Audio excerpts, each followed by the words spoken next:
What's up, everybody? So if you probably watched, let me adjust the camera. I just did a Reels. I don't know what's happening on YouTube, but it seems like they've changed the algorithms again, or shadow banning me. I don't know. I've made some comments on some political stuff that is my personal opinion. Whether you like it or not, I don't really do politics and religion on my channel. This is a guitar learning channel, and it would be sad if they're banning me, shadow banning my channel through my comments for something else that is irrelevant to this channel. Has nothing to do with this. If I don't agree with COVID restrictions or any of that stuff, listen, Cleveland Clinic just came out with a report on COVID shots. It's freaking phenomenal. It blows my mind on how much we didn't really know. You can call it lack of knowledge because it was new, or you could just say that we were misinformed. Either way, the information wasn't correct.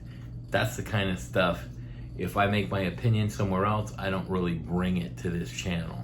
So please have your friends share the video, watch it 1,000,000 times, especially the Reels in these lessons. So I wanted to talk about modes, get off the politics and what I say on other channels. And it's not like I just go on politics channels, but I've gone on UFC fights and my opinions of the fighters or other things, because I don't believe in censorship. I do not. I don't care if you're wrong and you think you're right and it's a fact that you're wrong. I don't care. You have the right to say whatever you want to say as long as you don't threaten somebody. That's all I got to say.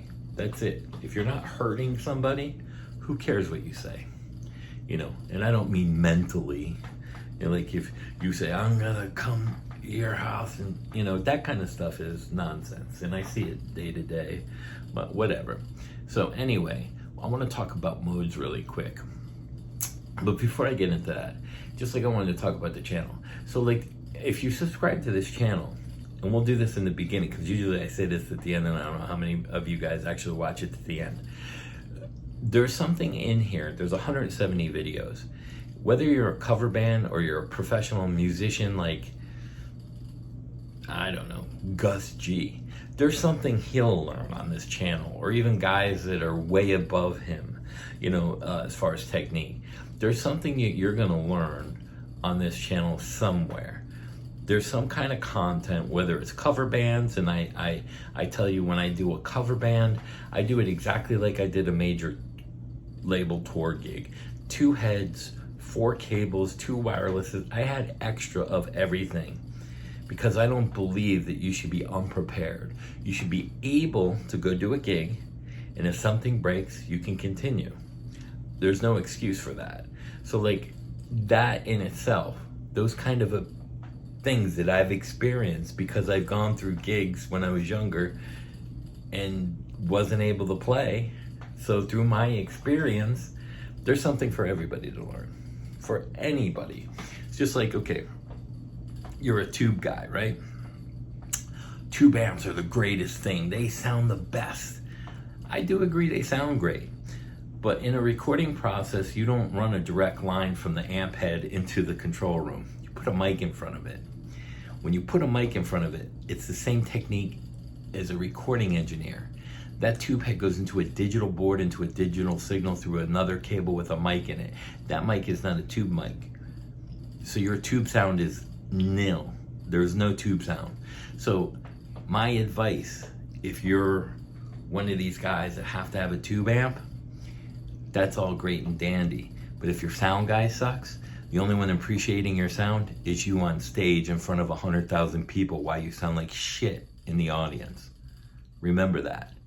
Another tip. So what did I do on those big gigs? I ran rack gear, Fractal, put my sound on a looper and would walk all the way to the back of the auditorium or arena and listen to it while the band played to my loop. If I didn't like any of the sounds, I had the cell phone guy on there. No, too trebly, too much echo, take the delay off of the drums, take the reverb, because I know as a guitar player, it's not my job to make me sound good. My job is to make the band sound good. No matter how good or how shitty I am at technique, my sound to help the band and to help the band with their sound, because when I listen to records, I know what it should sound like. So you have a good ear and you get good things. So these are like tips and stuff that are all through my videos. And if you're one of the guys who are very adamant about certain things, you have to listen to the tube thing and go, you know what? He's kind of right. I put a mic in front of it, and then where's the digital signal go? Well, if you're recording in a studio, your tube amp is now a digital signal because you're live streaming it, or it's on a record or a CD, which is 64-bit processed. There's no more tube signal. It's gone. That air push you get, how many of you put on a CD and get air push? 0. So that, so that's what I'm saying. If you subscribe, just say subscribe. You don't have to watch all the videos, but there's a bell notification. If you want to know every time I got a video, then you hit the bell. If you don't, just subscribe. What's the difference if you unsubscribe? I don't understand that. Anyway, we're going to talk about modes. So here's the thing with modes.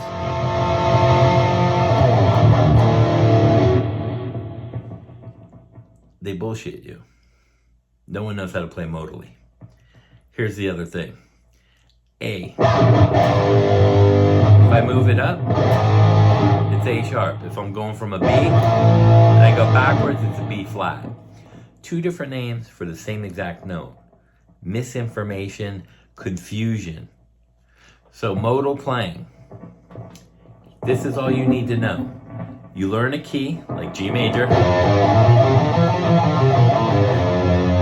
Want to play B major? You take that scale and you move it up to B.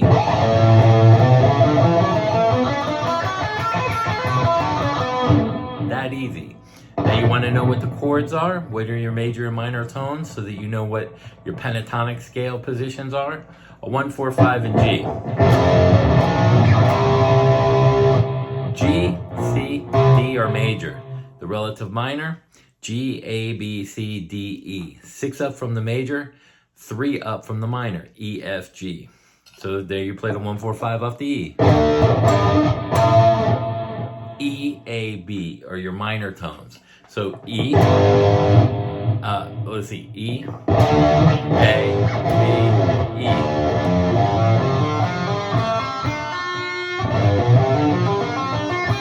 B, E. Those are my minor positions in G major. That fast, that easy, no modes. So why do they talk about modes? Because they don't have a clue to what they're talking about. Because they think because you start on a different position off of a G major, start off the A, it changes the sound. Does not. Absolutely does not change the sound. Just like A sharp is the same as B flat, does not change the sound no matter what you call it. It's still an A sharp, or call it a B flat, one or the other. 2 different names for the same effing note. Stupidity. So, what is real modal playing? I take the A. I can play A minor pentatonic.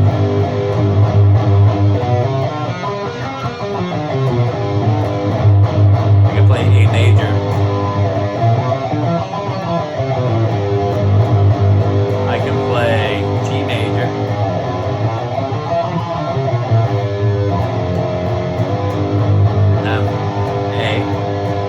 A sharp major.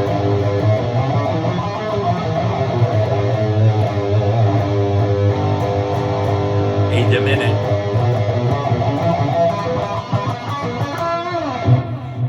So, taking the A note with 5 different keys, A diminished, A double diminished, A minor, A major, A sharp major, G major, I solo out all of them.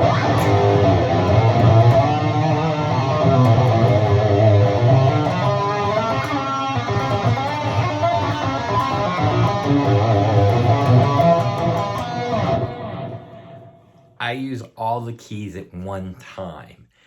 That is true modal playing. That's like a jazz guy way up here on a different level. All these guys on YouTube that talk about modal playing, they have not a clue. They think that they learn a mode A mixolydian over this key. No, you're confusing people. All you need to know is what a major key is, and that you take the root note and you move it to whatever note you want. G major, 1 2 4 1 2 4, 1 3 4 1 3 4, 2 4, 1 2 4. So, but you start on the G. Want to move that? Take that root note. Want to play D major?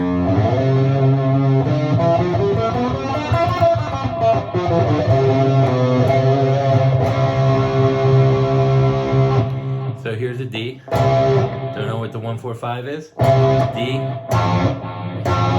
What's that? Here's an A. So 2 before an A is a G. So you don't know all your chords.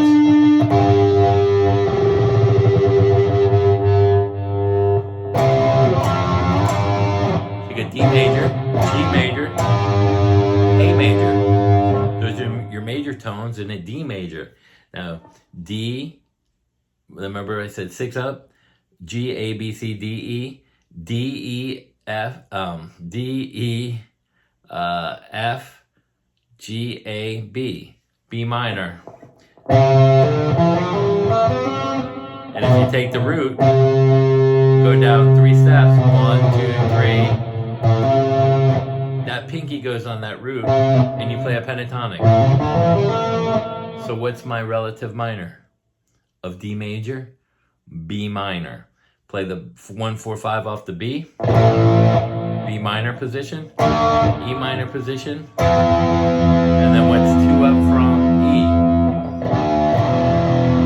F. F sharp.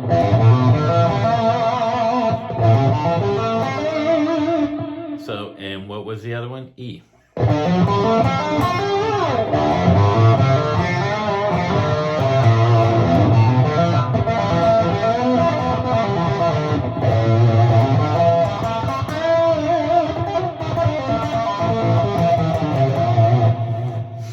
That's how easy it is. Those are your minor tones, your major and minor chords as you learn to move the key around using a root note.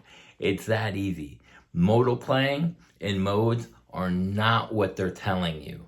They are lying to you out of misinformation because they're ignorant. They don't really know. Now, if they're playing jazz,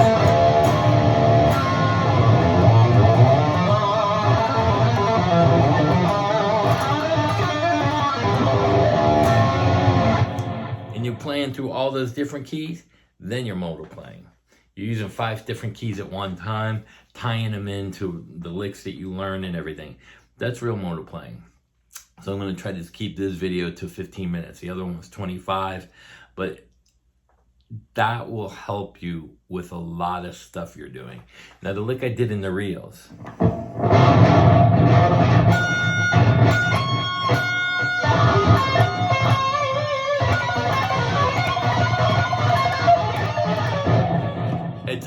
It's basically one of the licks I did, but then I started hitting different notes. It's that.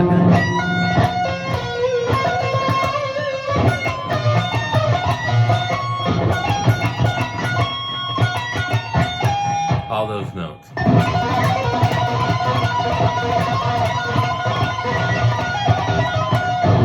So that's what that lick was. So anyway, I hope that helps you guys out. And if you wanted to learn the lick, that's actually what I was doing. Just messing around with one of them. Just moving the pivot notes around as far as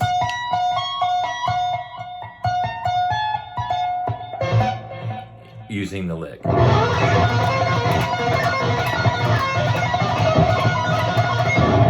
all that was. It sounds harder than it is. The stretch is the hardest part of the lick. So I hope you enjoyed the video. Peace out.